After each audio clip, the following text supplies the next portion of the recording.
Hey, Praetorian family, Brian O'Day, Executive Director of the Praetorian Project, and I am joined today with Thomas Hudson and Jared Huntley of Pillar Church of Washington, D.C. in our nation's capital. Why don't you guys start us out, introduce yourself and how you got to be a part of Pillar DC. Well, my name is Thomas Hudson, and it's great to be with each one of you. Thank you for all your support and encouragement. I got involved in the project back in 2013, and it was a time in my life where I believed that the Lord was calling me into full-time ministry from an engineering practice. And also, I believe that the Lord was leading me and my family to plant a church. We didn't know where, but God had those details worked out. I was able to be introduced to Clint Clifton and Colby Garman down at Pillar Dumfries, and they encouraged my wife and I and a fellow planting partner and pastor to come up to the city, to Washington, D.C., specifically to take a vision trip. And it was in that vision trip where God used the meeting of a local pastor who was actually leaving the city and believed there was no hope for the gospel in the city.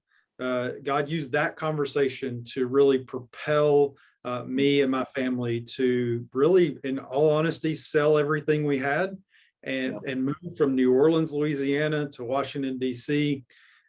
And really, that's how I got started. And we came up to Pillar Dumfries. We're in the residency for about 8 months. I was a planting partner to the lead planter at the time, and then moved into Washington, D.C. in July of 2014. And God graciously allowed us to start Pillar Church of Washington, D.C. back in 2014. In October of that year, we actually covenanted for the first time as a Praetorian Project church, Pillar Church in the District of Columbia. Yeah. Wow. So you've been in the city since 2014, laboring there. So praise God, and just exciting. You're certainly one of the grand old men of the Praetorian Project, been around for a long time. And so, man, appreciate your service there. I'm not grand old, like you have more white in your beard than Jared, but just, you've been around for a little while, so that's good. Are you sure it wasn't white? That's the first thing I thought of when you said that. Yeah, that's good. That's why I shaved mine off, so you can't see that. It's good. Jared, what about you? So I came into the picture of the Praetorian Project in 2019. My wife and I were living in Canada, originally from Texas. We moved to Ontario outside of Toronto, planted a church there with the North American Mission Board. And we were praying about coming back to the States, and just didn't know what God was calling us to do. In February of 2019, Clint Clifton called me. We had been connected through some mutual acquaintances, and called me and asked me to pray about coming down to DC to help relaunch Pillar Church of Washington, D.C. Essentially, the lead planter that had planted the Pillar DC 1.0 had moved on to other ventures, and they were trying to figure out what was next, and decided they wanted to bring on another pastor who could help kind of lead a relaunch effort / emerge with one of the campuses of McLean Bible Church, which is a large church here in Northern Virginia. And so Clint asked me if I'd consider coming and helping lead that effort. And so we said yes. And then in July of 2019, we moved here. And then we covenanted together as a new church in September of 2019 with 36 adults. And God has been very gracious. We've grown since then. We've been in the midst of the COVID pandemic for almost our entire existence, which has been interesting, and yet God has sustained us through that. So yeah, and I guess I should mention too that I'm an Army veteran as well. That was long before my time of being in COVID. I got out of the military in February of 2012. But yeah, that's great. Yeah, so you guys really relaunched the church, 6 or 8 months before COVID really hit, and you're in the city, you're in the national capital region, and so a lot of restrictions. I believe in the year 2020, you guys gathered as a church in 4 different locations, if memory serves me. Yep. I Yeah, think that so. sound about right. Yeah. Yes. Yeah. Yep, Mhm. that's it. Yep. Man, very cool to see you guys working together. What are some things you're celebrating around the church these days at Pillar DC? I'll say a couple of things I think I'm most excited about, and I'm sure Thomas will have some others. I think right now, one of the things that I'm most excited about is that we've got 3 men in our church planting residency. For a church our size, that's pretty exciting to me. We're not a huge church by any means. We've got, I think, 63 adult members, somewhere around there. And we've got 3 men in our church planting residency.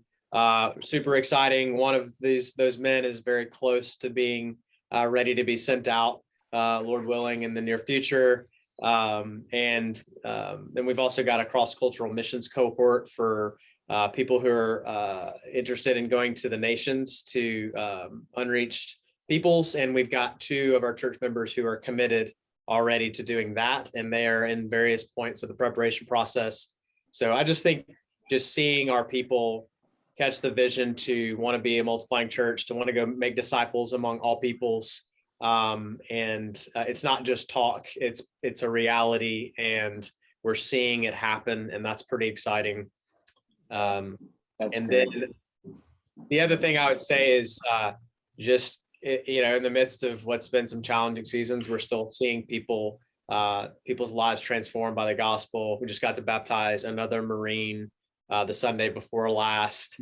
And it's just, cool to see how these various individuals get connected to the life of the church. This guy came because one of our church members, who's also Marine, met him in a corporal's course, started talking to him about Jesus and invited him to church. And now he's growing, and I've actually been able to disciple him. And so pretty exciting to see that happen. So that's awesome. That's great.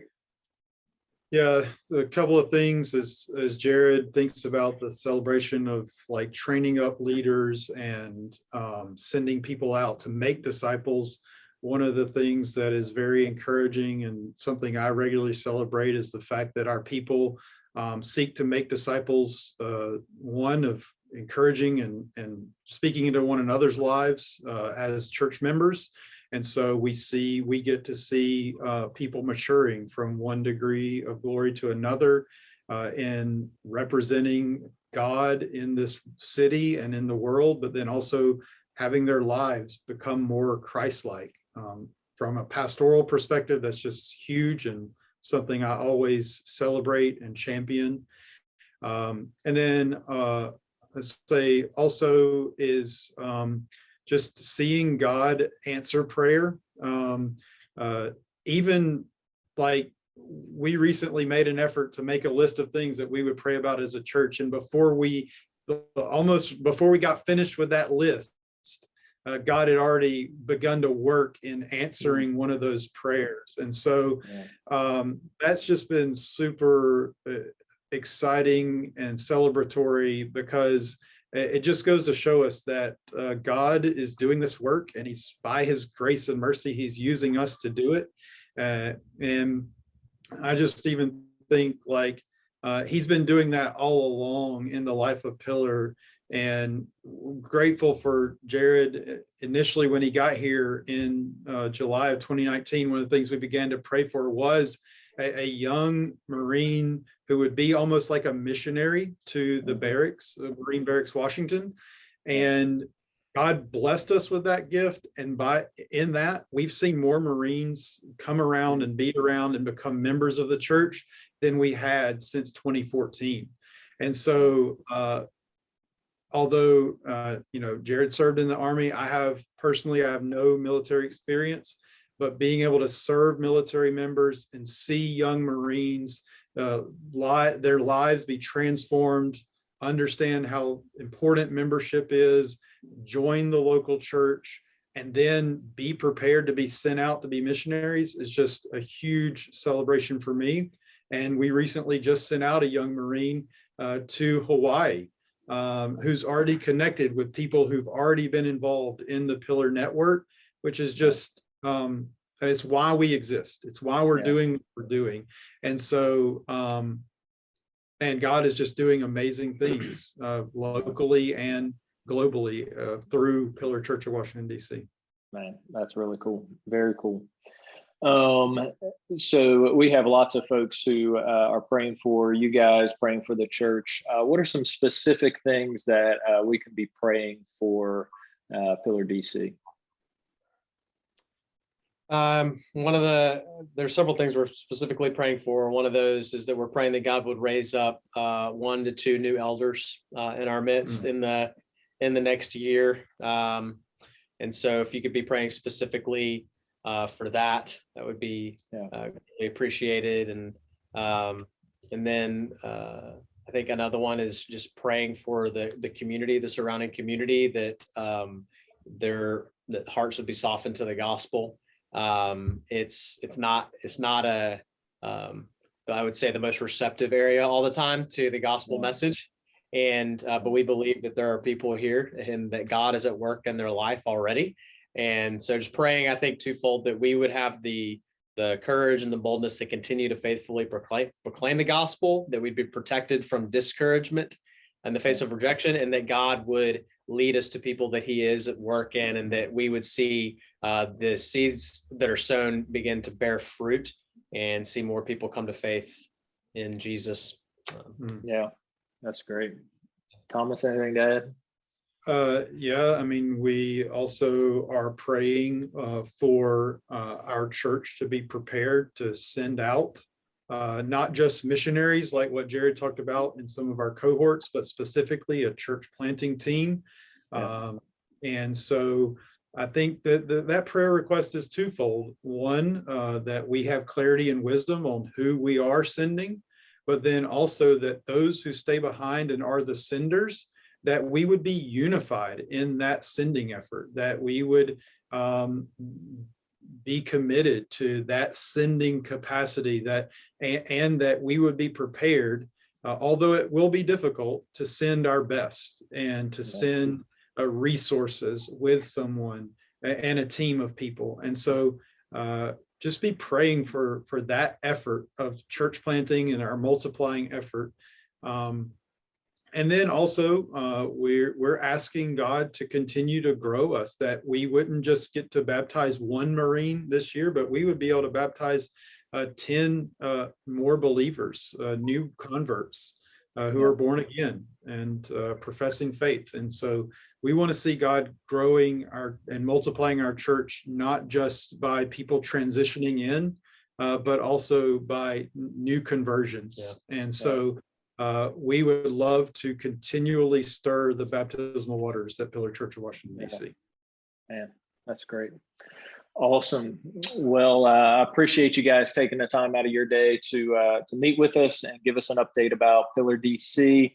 If you have watched the video to this point, I would encourage you to go ahead and stop now at the end, and before you do anything else or go to another video or go back to your email or whatever you're going to do, to stop and pray for Jared and for Thomas and for Pillar DC. Some of these specific prayer requests: raising up new elders, new leaders, being ready to send out a church plant, sending out missionaries, and for the gospel to go forth in evangelistic efforts in their community, specifically at the barracks, but really in the whole community as well. So thank you guys for checking in, and we look forward to what God has for us. Thanks, guys. Thank you, Brian.